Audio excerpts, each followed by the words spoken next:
Shalom, puji Tuhan pagi hari ini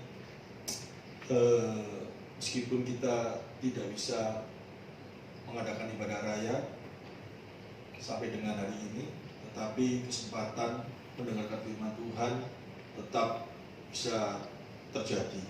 Ini semua adalah kebaikan yang Tuhan nyatakan bagi kita. Ya mungkin nanti kalau seperti ini, beberapa orang nanti bisa dibagi mulai dikit-dikit lah untuk minggu-minggu akan datang. Ya, kita tundukkan kepala dan kita mulai berdoa. Allah Bapa, Engkau Allah yang kami kasihi, kami percaya kasih-Mu begitu besar dalam hidup kami, sehingga iman kami tetap Kau jagai di dalam kuasa-Mu, memampukan kami tetap setia, tetap taat, siap dibentuk di dalam kesempurnaan di dalam Engkau, sehingga kami boleh menikmati kuasa-Mu yang luar biasa yang telah hadir dalam hidup kami, memampukan kami untuk dapat mengucapkan syukur dan hidup bahagia bersama dengan Engkau. Pagi hari ini kami akan mendengarkan firman-Mu, akan melengkapi kebahagiaan yang telah Tuhan nyatakan dalam hidup kami melalui kasih-Mu yang begitu besar dalam hidup kami. Pimpin kami, berikan kami hikmat, akal budi, kemampuan untuk dapat mencerna, mengerti, dan melakukan dalam kehidupan kami. Berikan hamba-Mu kesehatan, berikan hamba-Mu hikmat, kasih, sehingga hamba-Mu mampu menyampaikan isi hati-Mu bagi kami semuanya. Untuk itu kami semuanya siap menerima berkat firman-Mu di dalam satu kuasa Tuhan kami yang hidup, Yesus Kristus. Haleluya, amin. Shalom. Pagi hari ini saya akan menyampaikan firman Tuhan di dalam Injil Matius.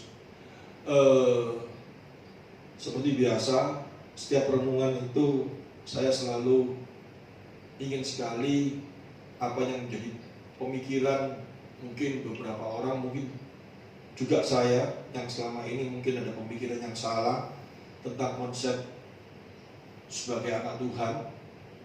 Mulai kita harus diluruskan melalui firman Tuhan. Karena banyak sekali orang-orang berpikir ikut Tuhan itu harus pikul salib. Pikul salib itu berarti siap menderita. Padahal firman Tuhan berkata, bersukacitalah senantiasa dalam segala hal. Nah, ini kan satu hal yang bertentangan. Masa yang satunya siap menderita. Berarti kalau menderita mana bisa bersukacita? Kan sesuatu yang bertentangan, sangat bertentangan, toh. Bahkan ada orang-orang yang kalau sampai melayani pekerjaan Tuhan, terus hidupnya dia rasanya pas-pasan, hidupnya dia serba sulit. Nah, orang memuji orang itu mau menderita untuk Tuhan. Apakah orang itu benar-benar menderita? Apakah orang itu benar-benar harus menderita baru bisa disebut sebagai pengikut Tuhan yang setia? Nah, ini kita nanti akan sama-sama belajar, karena ada kata-kata di dalam Matius pasal yang ke-16 itu, kamu harus sangkal diri, pikul salib. Nah, itu seolah-olah harus siap menderita untuk Kristus. Beberapa orang berkata seperti itu. Nah, kata menderita ini, saya rasa kita memiliki Allah yang begitu mengasihi kita, ya. Yesus mati untuk kita supaya kita menerima sukacita di dalam Dia. Tetapi dia ngomong, kamu harus ikut aku, kalau kamu ikut aku harus sangkal diri, pikul salib, berarti kamu harus menderita. Ini kan sesuatu yang lucu. Dia mati untuk kita supaya kita menerima kebahagiaan, tetapi kita disuruh menderita kalau ikut Dia. Nah, ini kita nanti akan luruskan. Terus ada lagi yang berkata tentang, kalau kamu mau ikut aku, kamu harus membenci orang tuamu, seolah-olah menomorsatukan Dia.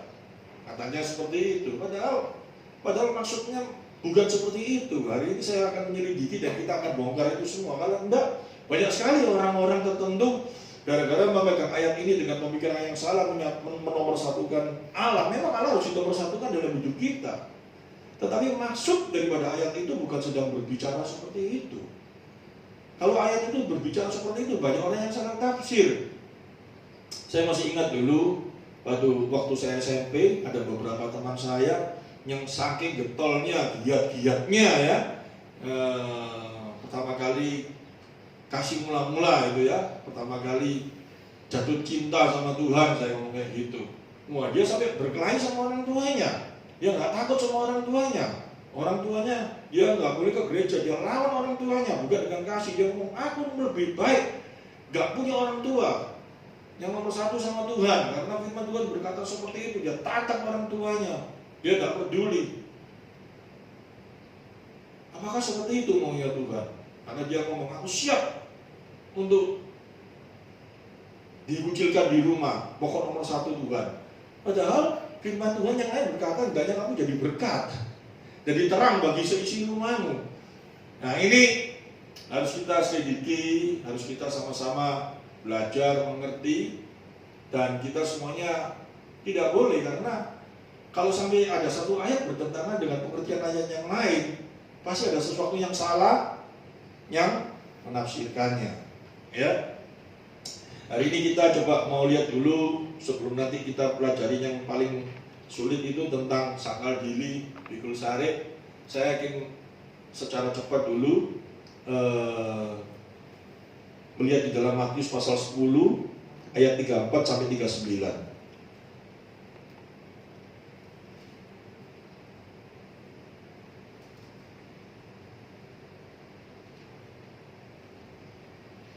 Jangan kamu menyangka bahwa aku datang untuk membawa damai di atas bumi. Aku datang bukan untuk membawa damai, melainkan pedang. Nah, dari ayat ini aja bukan berarti Yesus ini datang di dunia membuat suasana gaduh, gitu, dalam rumah tangga atau apa. Dan dia seolah-olah kayak bukan membawa damai, dia membawa pedang, berarti peperangan, ribut apa semua. Dia sedang tidak berbicara tentang perang yang terjadi antara manusia, ngerti maksudnya ya? Perang yang terjadi antara si A dengan si B, dengan adanya dia terjadi peperangan, terjadi perseteruan. Tidak. Di dalam kasih Kristus dia tidak mau terjadi perpecahan di dalam keluarga. Memang dia ngomong, karena adanya kasih itu nanti akan terjadi sebuah perpecahan. Perpecahan itu yang terjadi bukan karena dia yang membuat perpecahan, tetapi antara gelap dan terang tidak bisa menyatu, seperti itu. Tetapi di dalam ayat ini bukan berarti kalau kamu mau ikut dia, kamu harus siap-siap untuk terjadi satu perpisahan dengan orang tuamu kalau orang tuamu tidak mau ikut dia. Ini sesuatu pengertian yang salah. Bahkan Rasul Paulus pernah berkata, jika seseorang menikah dengan orang yang belum percaya, ya, baik itu suaminya atau istrinya, jangan dicerai, tapi harus jadi terang bagi suami dan atau istrinya, supaya melalui apa yang dia lakukan, ya, orang itu bisa mengenal Tuhan dan akhirnya berbalik, kan seperti itu. Jadi tidak ada istrinya artinya harus bercerai kalau sudah kadung menikah, seperti itu. Bahkan itu tidak seiman, tetapi Rasul Paulus tetap mempertahankan perkawinan itu dengan sangat luar biasa. Dia berkata seperti itu. Dan ayat ini jelas sekali, bukan mengartikan nanti dengan adanya Yesus terjadi satu peperangan, sehingga nanti ada perang teluk antara penganut si A dengan penganut si B. Itu memang sudah dibuatlah. Tidak, Tuhan sedang tidak bernubuat tentang hal itu, tetapi dia sedang berbicara tentang pribadi seseorang yang mengikut dia, ya. Artinya itu harus siap dalam hal ini. Artinya apa? Coba kita baca selanjutnya aja dulu sebentar. Sebab aku datang untuk memisahkan orang dari ayahnya, anak perempuan dari ibunya, menantu perempuan dari ibu mertuanya. Nah, kalau hal ini dia datang tujuannya seperti ini, gawat sekali, benar ya? Bahkan nanti dari agama lain, dari orang kepercayaan lain, sangat takut sekali kalau memiliki menantu, ya, menantu yang bukan seiman. Nanti dari menantu ini akan terjadi perpecahan dalam keluarga karena dia nanti pakai ayat ini, benar loh? Salah satu anaknya akan menikah sama orang Kristen, dia ngomong, jangan. Karena kalau kamu masukkan orang Kristen itu dalam keluarga kita, nanti akan terjadi seperti ini. Dia bacakan ayat itu, sebab aku datang untuk memisahkan orang dari ayahnya, anak perempuan dari ibunya, menantu perempuan dari ibu mertuanya. Ya, kalau masih ngantuk, raup aja dulu, mengganggu saya.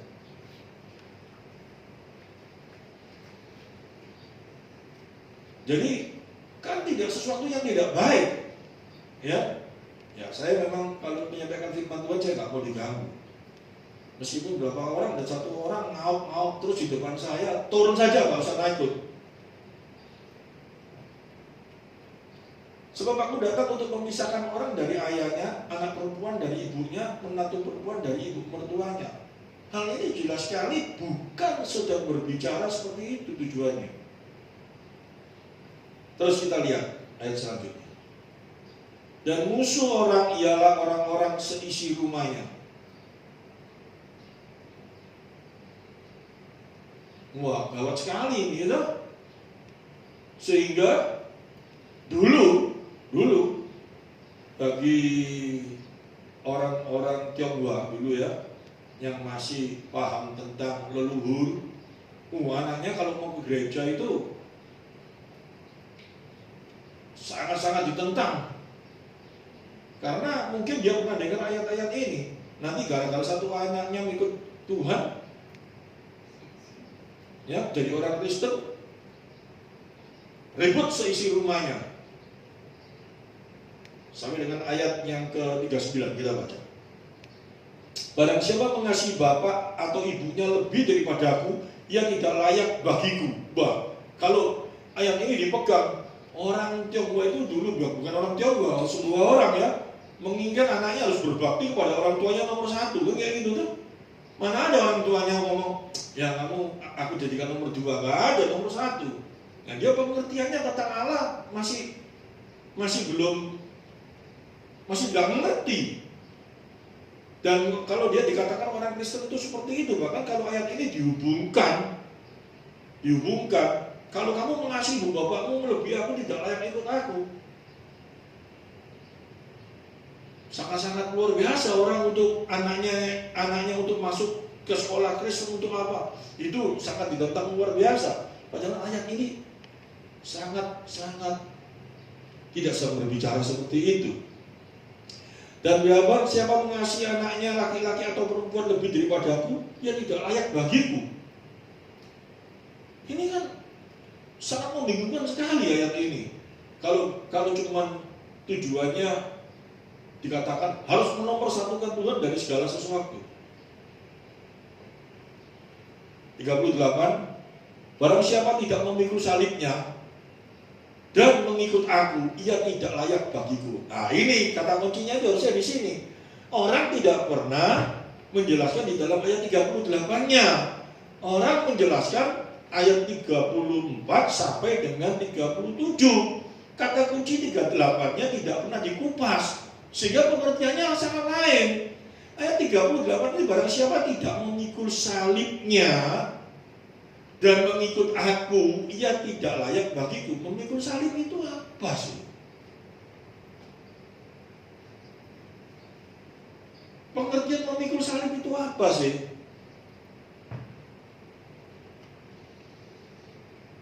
Mikul salib itu ya supaya gampang lah, tidak selalu berteologi sangat dalam. Yang melakukan firman-Nya. Memikul salib itu Tuhan itu memikul salibnya itu karena apa? Dia melakukan kehendak Bapa pada waktu dia di dunia. Dan kita dikatakan memikul salib. Nanti kita akan lebih dalam lagi pada saat kita membahas di dalam Matius pasal 16. Ya, tentang sangkal diri, pikul salib itu nanti saya akan bahas secara dalam. Pikul salib itu apa? Melakukan firman-Nya. Dan mengikut aku, ia tidak layak bagiku. Wah, ayat ini luar biasa. 39 nanti akan saya jelaskan satu-satu setelah itu.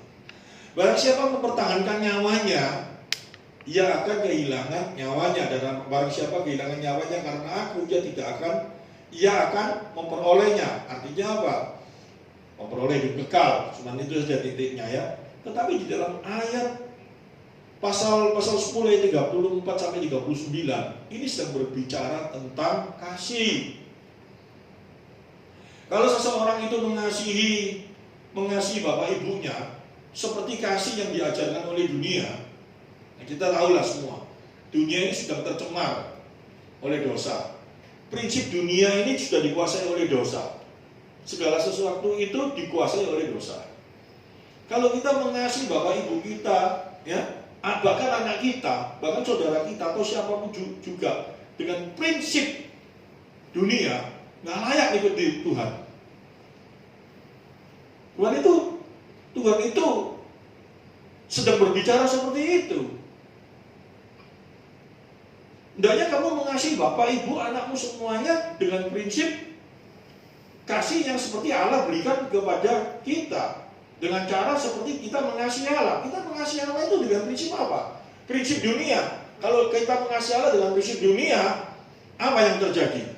Aku mau mengasihi Allah kalau Allah memberi sesuatu kepadaku, benar ya? Aku memberikan sesuatu kepada Allah karena saat aku memberikan sesuatu kepada Allah, Dia baru memberikan sesuatu bagiku. Aku mau melayani Dia, karena dengan aku melayani, Dia akan memberikan sesuatu bagiku. Itu prinsip dunia enggak? Prinsip dunia itu kan timbal balik toh. Tetapi di dalam kita mengasihi Allah, yang terjadi apa? Karena Allah sudah memberikan hidupnya bagi kita, Allah memberikan anugerah bagi kita, Allah begitu besar kasihnya bagi kita, Dia memberikan anaknya yang tunggal untuk kita, Yesus mati bagi kita, Dia telah memberikan segala sesuatu untuk hidup kita, supaya kita memperoleh hidup kekal. Kita nggak tahan kita tidak mengasihi Dia. Amin.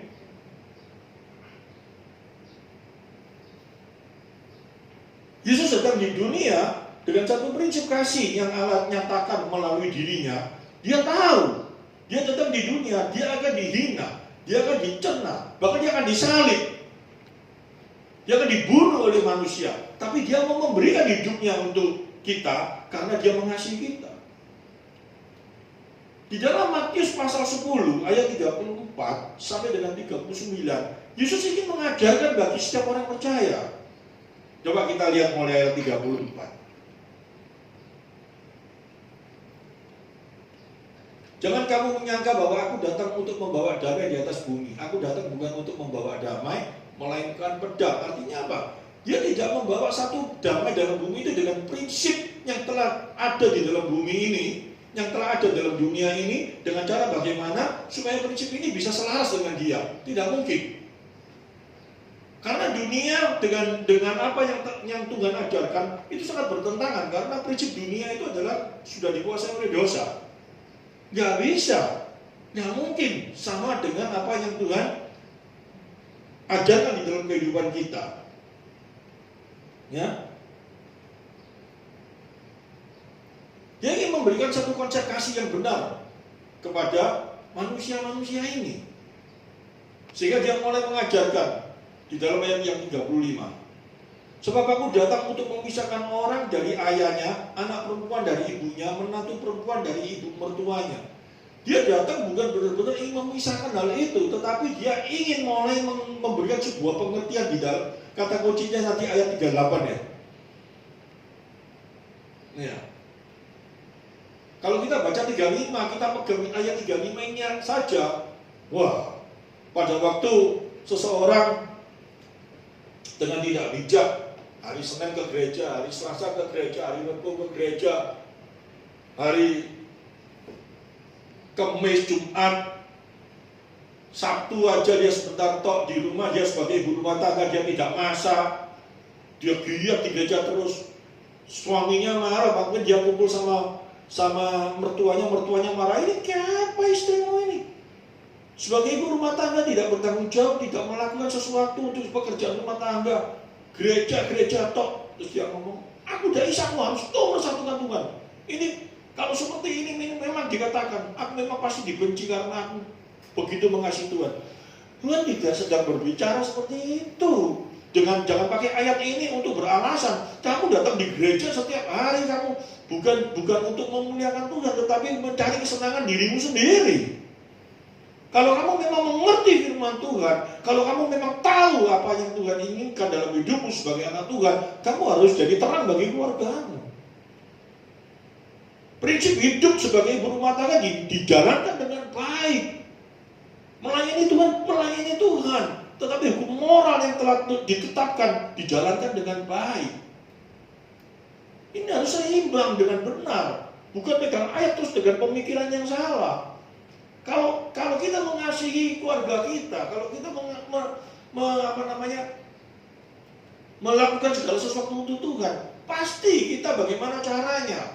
Tugas kita sebagai seseorang supaya orang tidak tersandung dengan apa yang kita ajarkan tentang kasih dalam hidup kita, yang telah kita terima dari Tuhan.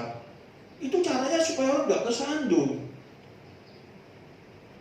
Bukan aku tidak mau tahu, aku mau satu Tuhan. Tuhan tidak mengajarkan hal yang demikian. Dia sudah mengajarkan tentang kasih yang benar di hadapan Tuhan itu bagaimana dalam hidupnya.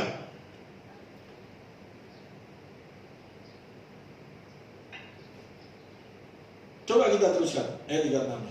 Dan musuh orang ialah orang-orang seisi rumahnya. Maksud Tuhan ingin mengajarkan hal yang demikian? Tidak. Dia ingin mengajarkan satu hal tentang kasih yang benar di dalam kehidupan. Terus 37. Barang siapa mengasihi bapak ibunya daripadaku yang tidak layak bagiku. Ini semuanya yang dikatakan di dalam ayat 37 ini. Jika kasih itu dengan kasih yang biasa dilakukan di dalam prinsip dunia. Kenapa prinsip dunia itu ditetapkan oleh Tuhan? Kasih yang ada di luar kasih Kristus itu kasih yang salah, palsu. Hanya kasih yang benar hanya ada di dalam diri Allah sendiri. Nah, dia ingin mengajarkan hal yang demikian.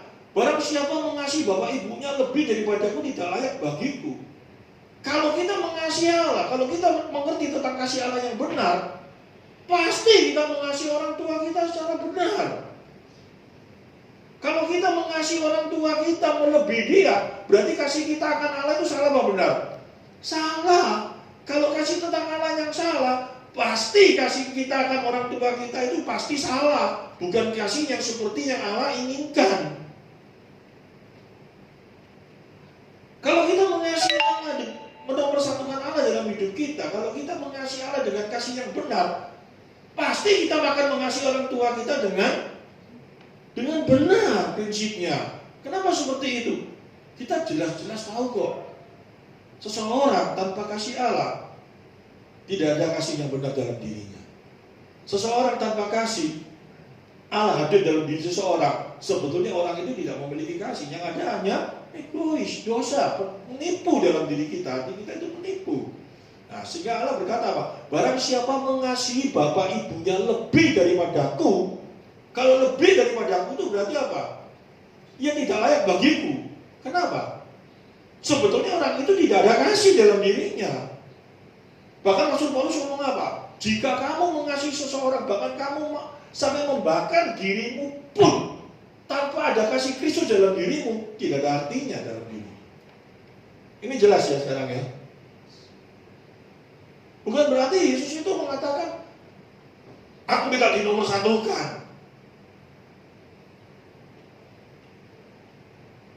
Dia tidak sedang mengajarkan tentang itu. Gak usah anggap orang tuamu aku nomorsatukan. Wah, orang tuamu benci sama kamu, orang tuamu gak sama kamu, gak peduli. Pokoknya yang penting kamu fokus sama aku. Yesus sedang tidak mengajarkan hal yang demikian. Ini banyak terjadi satu kesaksian. Oh, aku di rumah, aku melayani Tuhan dengan sungguh-sungguh. Orang tuaku marah sama aku diusir, dan aku mau keluar, dan aku sungguh-sungguh untuk Tuhan. Saya ngomong orang ini gagal.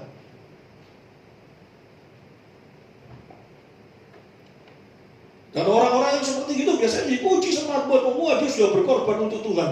Gagal, saya ngomong bukan berkorban untuk Tuhan. Apalagi dia ngomong ayat ini sesuai dengan ayat ini. Tidak. Harusnya bagaimana dia bisa melayani orang tuanya? Bagaimana supaya orang tuanya bisa melihat Kristus? Bukan seperti itu. Tuhan tidak sedang mengajarkan kita harus memersatukan dia. Orang sekitar kita nggak peduli, siapapun juga nggak peduli aku. Yang nomor satu aku Tuhan. Tuhan tidak mengajarkan yang demikian. Ini prinsip-prinsip yang salah, yang selama ini menjadi satu kebanggaan seseorang apabila dia bersaksi, dulu aku karena mengasihi Tuhan, aku dibenci sama istriku, suamiku benci sama aku, wah aku gini, aku gak peduli, aku berdoa terus untuk Tuhan, aku gak peduli, aku gak nganggep dia. Bukan seperti itu.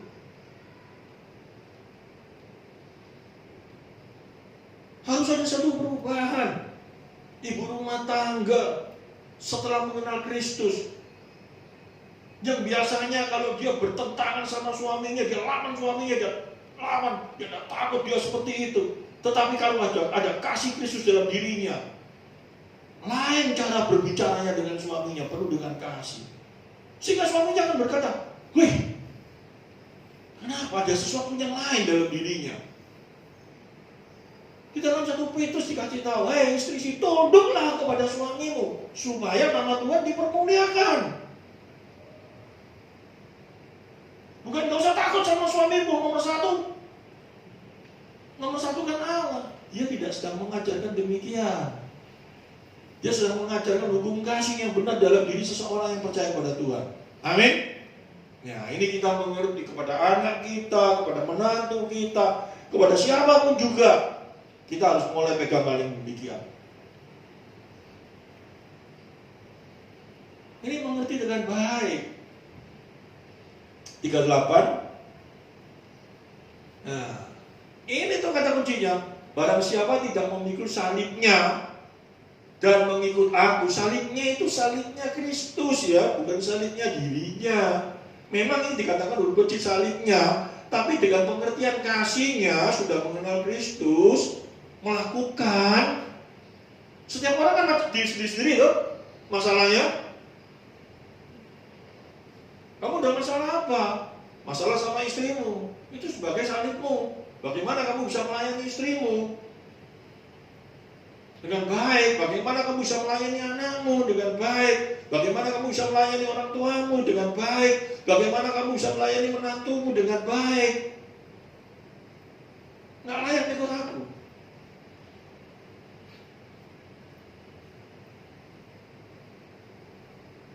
Jelas ini ya. Jadi ayat-ayat tadi itu kata kuncinya di 38 ini. 39-nya, barang siapa mempertahankan nyawanya. Nah, ini ada kata ini tuh, mempertahankan nyawanya itu bukan apa? Sangat-sangat ditekankan. Barang siapa yang masih mempertahankan prinsipnya, prinsip hidupnya,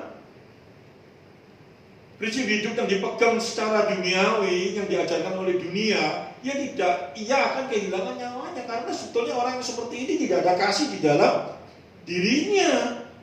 Dan barang siapa kehilangan nyawanya karena aku, ia akan memperolehnya. Karena aku itu sudah berpegang di dalam prinsip kebenaran firman.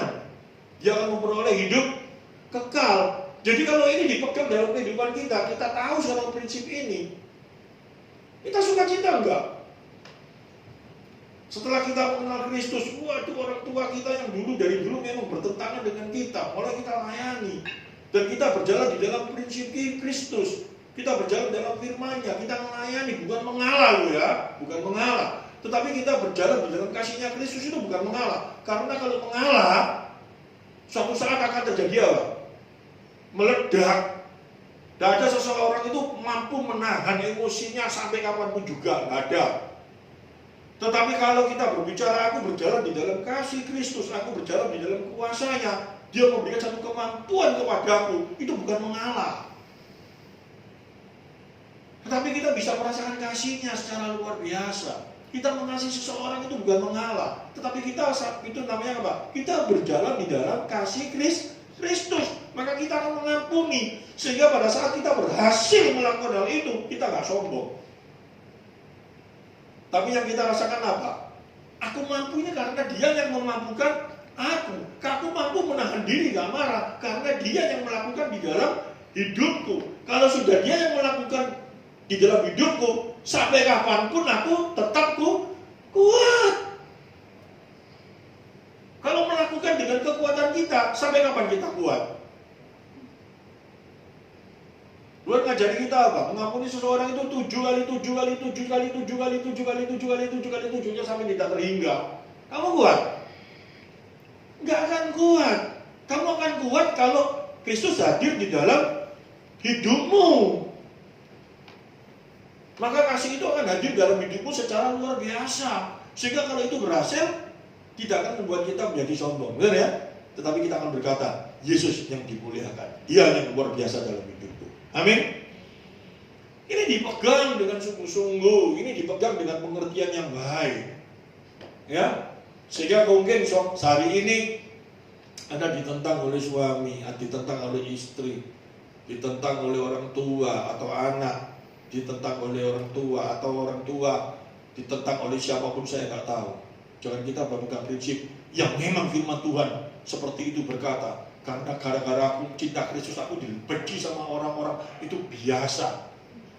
Dan aku tidak mau tahu, pokok nomor 1 Tuhan. Firman Tuhan sedang tidak mengajarkan hal yang demikian. Karena kalau engkau memegang prinsip yang itu bukan prinsip kasih Kristus.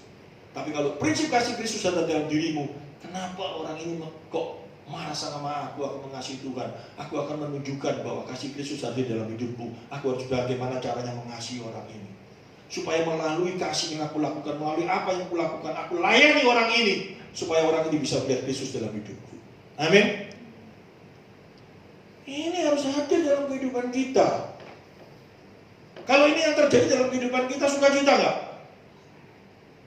Ya, Wida ngomong masuk.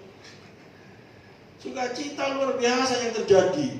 Jadi prinsip yang ini nggak boleh salah. Ini prinsip yang pertama.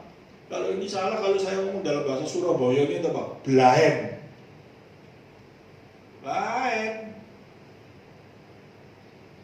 Kadang-kadang orang baca ayat ini terus mulai semangat di dalam Tuhan, satu keluarga kegeeran semua, dan dia ngomong, ini memang apa yang sudah dinubuatkan oleh firman Tuhan. Wow, orang Kristen ini jadi Kristen apa ini? Ya, semoga melalui firman Tuhan ini nanti disiarkan di YouTube, orang-orang yang mengalami kegagalan dalam pengertian ini bertobat dan mulai mengasihi. Ya, kita lanjutkan. Matius pasal 16 ayat 21 sampai dengan 27 dan 28. Nah, ini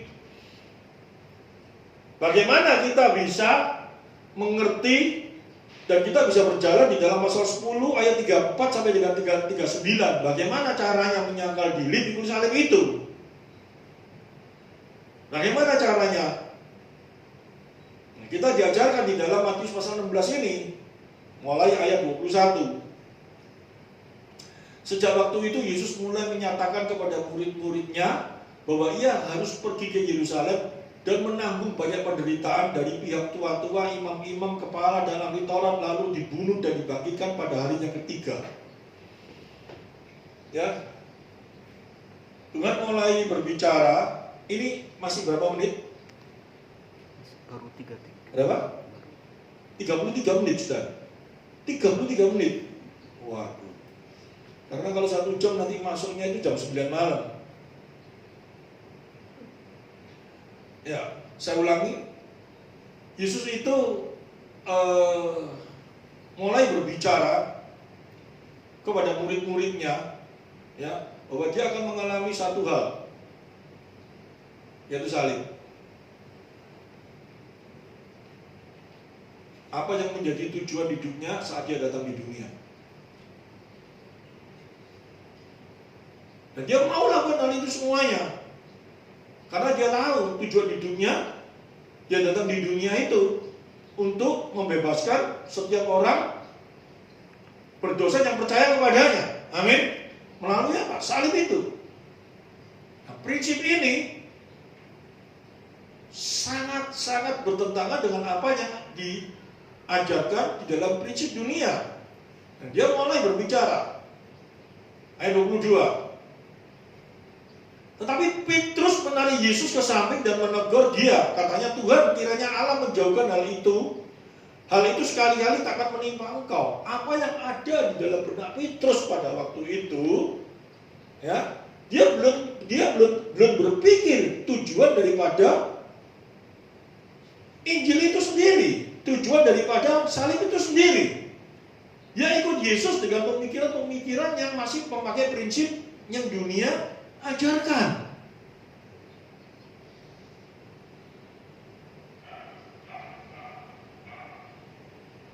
Sedangkan Yesus ingin mengajarkan murid-muridnya, tujuan hidupmu ini sekarangnya harus berubah. Cara berpikirmu ini berubah. Kalau nggak berubah, ya masih tetap pakai cara yang lama, pakai prinsip yang lama. Harus berubah. Coba kita lihat di dalam Roma pasal 12 ayat 2.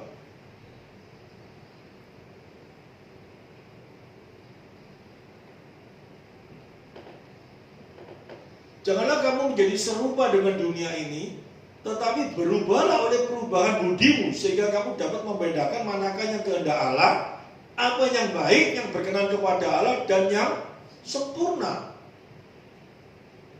Pembaharuan budimu itu bukan sekali-kali tingkah lakunya, tetapi pikirannya. Kalau pikirannya sudah prinsipnya berubah, otomatis tingkah lakunya berubah. Tapi kalau cuma tingkah lakunya berubah, pikirannya nggak berubah, itu sama saja dengan artis. Nanti maksudnya. Tetapi kalau pikiranmu sudah berubah, perubahan menuju apa? Sesuai dengan firman Tuhan, baru kamu memiliki prinsip yang benar dalam hidupmu, di dalam firman Tuhan.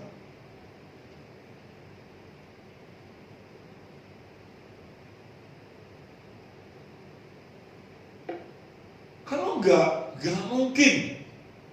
Di dalam kehidupan kita itu enggak mungkin kita bisa memiliki satu pemikiran yang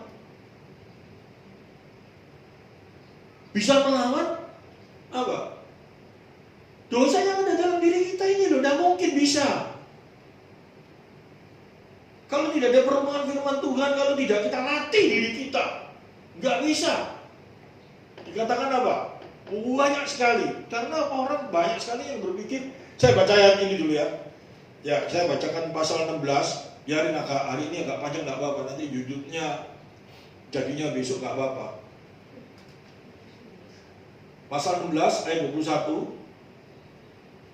Saya baca sampai 28.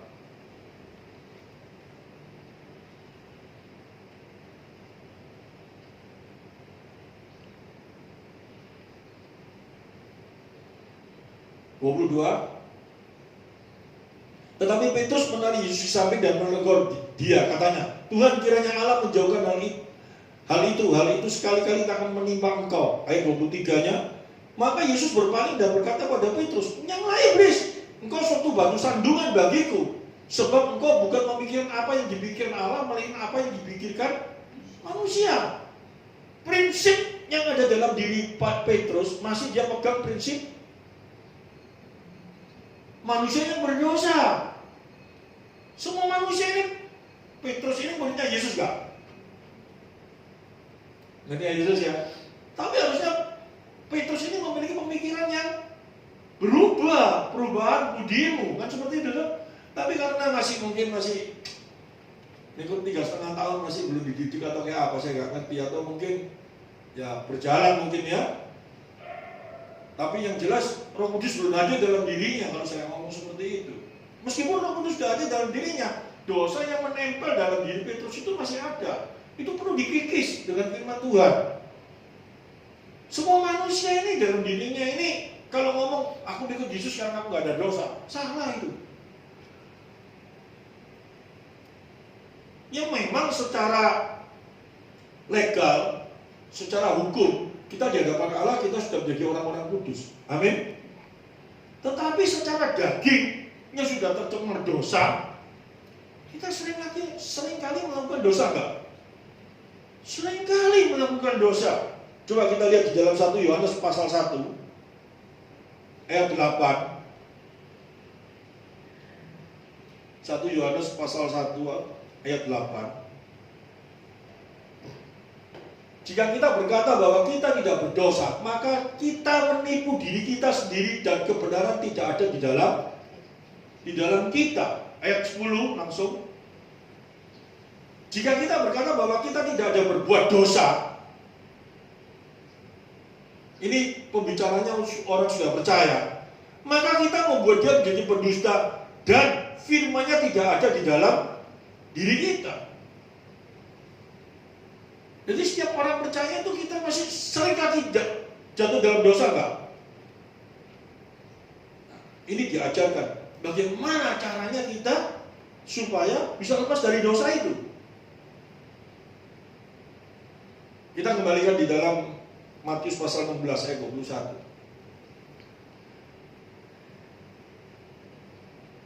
Saya baca kembali nanti ayat 28 sebagai ayat penekanannya. Sejak waktu itu Yesus mulai menyatakan kepada murid-muridnya bahwa ia harus pergi ke Yerusalem dan menanggung banyak penderitaan dari pihak tua-tua, imam-imam kepala dan ahli Taurat, lalu dibunuh dan dibagikan pada hari yang ketiga. 22. Tetapi Petrus menarik Yesus ke samping dan menegur dia, katanya, Tuhan, kiranya Allah menjauhkan hal itu. Hal itu sekali-kali tidak menimpa engkau. Seolah-olah pembicaranya rohani enggak? Sangat rohani. Tetapi sebelumnya dia pakai prinsip duniawi. Dia pakai prinsip-prinsip yang masih di dalam kuasa dosa. Karena tujuan Injil dia tentang. Ini sudah berbicara seperti itu. Ya. Ayat 23. Maka Yesus berkata, Yesus berpaling dan berkata pada Petrus, nyangklang iblis, engkau sewaktu batu sandungan bagiku. Sebab engkau bukan memikir apa yang dipikirkan Allah, melainkan apa yang dipikirkan manusia. Prinsip-prinsip yang ada di dalam diri manusia. 24. Lalu Yesus berkata kepada murid-muridnya, setiap orang yang mau mengikut aku, ia harus menyangkal dirinya, memikul salibnya, dan mengikut aku. Ayat 24 ini akan saya bahas lebih dalam. Sangkal diri itu apa sih?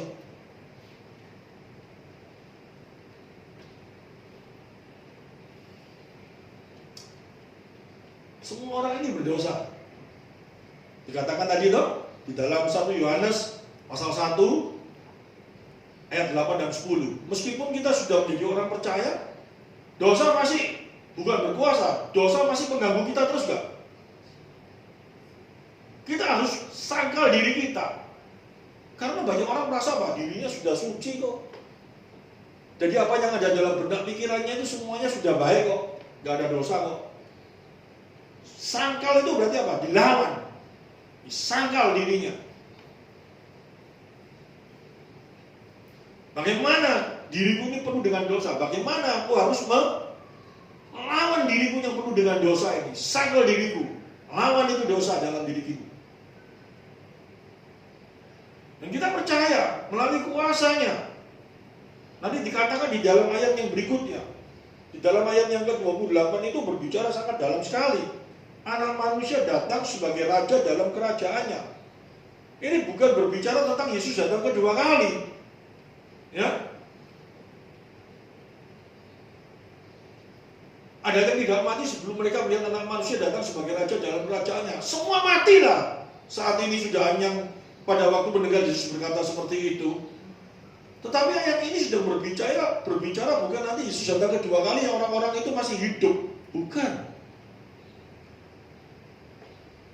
Tapi ayat ini berbicara di dalam pengertian kita lihat anak manusia datang sebagai raja dalam kerajaannya.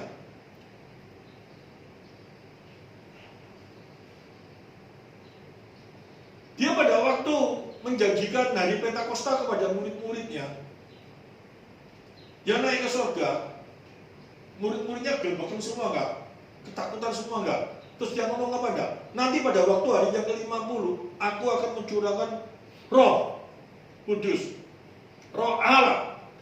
Satu pernyataan yang sangat luar biasa dan dia sendiri akan menyatakan dirinya, dia selalu menyertai. Bukti penyertaannya Roh Kudus diberikan dalam kehidupan orang percaya. Amin. Itu kerajaan Allah dinyatakan secara luar biasa. Dia sudah hadir bagi setiap orang percaya dan tidak pernah meninggalkan kita. Amin. Kita percaya hal ini enggak? Nah, kita coba lihat di dalam Markus pasal 9 ayat 1.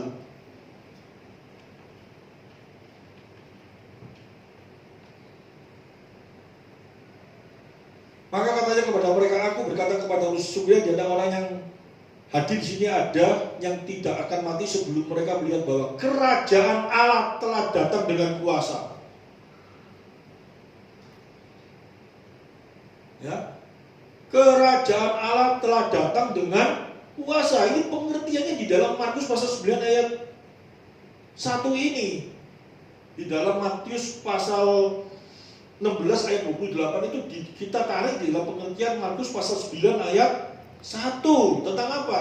Bahwa kerajaan Allah telah datang dengan kuasa. Ayat 7-nya.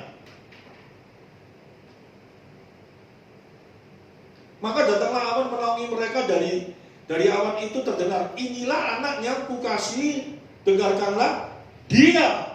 Bahwa dia akan datang dengan kuasa kerajaan Allah. Bukan pribadi Allah yang dilihatkan seperti nanti dia datang kedua kali. Tapi satu pernyataan kerajaan Allah sudah dinyatakan bagi setiap orang percaya. Amin. Ya. Dan kita lihat di dalam 2 Petrus pasal 1 ayat 16 sampai 18.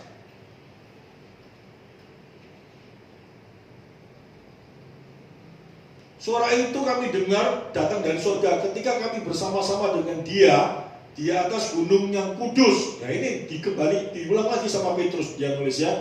Ayat yang langsung 18. Ayat 16 dulu. Sebab kami tidak mengikuti dongeng-dongeng isapan jempol manusia. Ketika kami memberitahukan kepadamu kuasa dan kedatangan Tuhan kita Yesus Kristus sebagai Raja. Tetapi kami adalah saksi mata dari kebesarannya. Apa? Coba kita lihat. Kami menyaksikan bagaimana ia menerima kehormatan dan kemuliaan dari Allah Bapa ketika datang kepadanya suara yang maha mulia yang mengatakan, inilah anak yang kukasihi, kepadanya aku berkenan. 18. Suara itu kami dengar dari surga ketika kami bersama-sama dengan dia di atas gunung yang kudus. Sehingga kedatangan Kristus kedua kali itu bukan berbicara tentang dia kedatangan untuk menghakimi, tapi kuasanya sudah dinyatakan bagi setiap orang percaya. Penyertaannya melalui kuasa Roh Kudus bagi setiap orang percaya. Dikatakan di dalam Kisah Rasul pasal 1 ayat 8.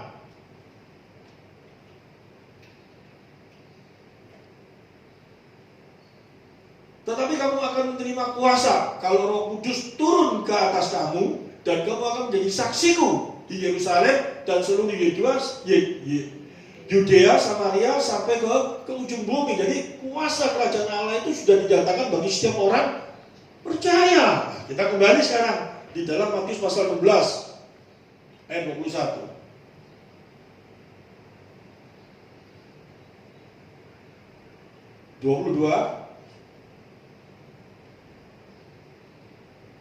23. Maka Yesus berpaling dan berkata kepada iblis, nyanglah iblis, engkau sewaktu batu sandungan bagiku, sebab engkau bukan memikirkan apa yang dipikirkan Allah, melainkan apa yang dipikirkan manusia. 24 ya.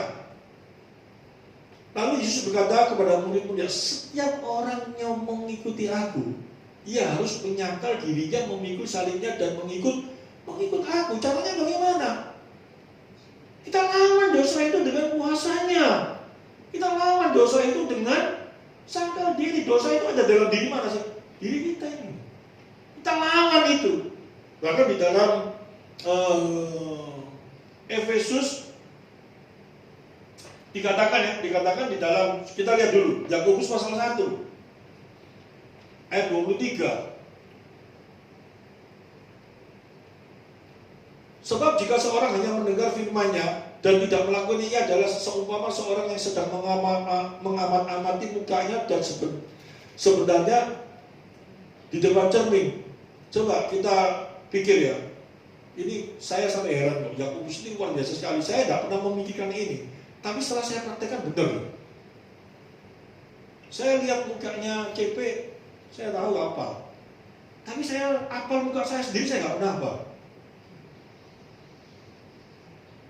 Seorang pelukis itu ya, kalau menggambar muka seseorang, itu jago dia.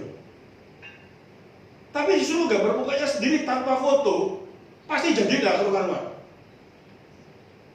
Dia suruh ingat mukanya dia ini kayak apa. Itu sulit luar biasa. Kalau itu berhasil seperti Avandi, seperti teman saya pelukis itu Amansyah, dia bisa melukis mukanya dengan anatomi yang sama. Itu jarang bisa terjadi. Dan diri kita sendiri coba. Tadi pagi mukamu modelnya kayak apa? Masih ingat? Coba bangun tidur, kaca, lihat, wih aku kok kayak gini ya. Terus turun, terus masih ingat enggak tadi pagi mukanya kayak apa? Tapi kalau kita lihat mukanya, saya bangun tidur, saya lihat mukanya, misalnya menantu saya gitu. Wih, mukanya kok kayak gini. Saya masih ingat mukanya dia tadi gini-gini. Saya masih ingat.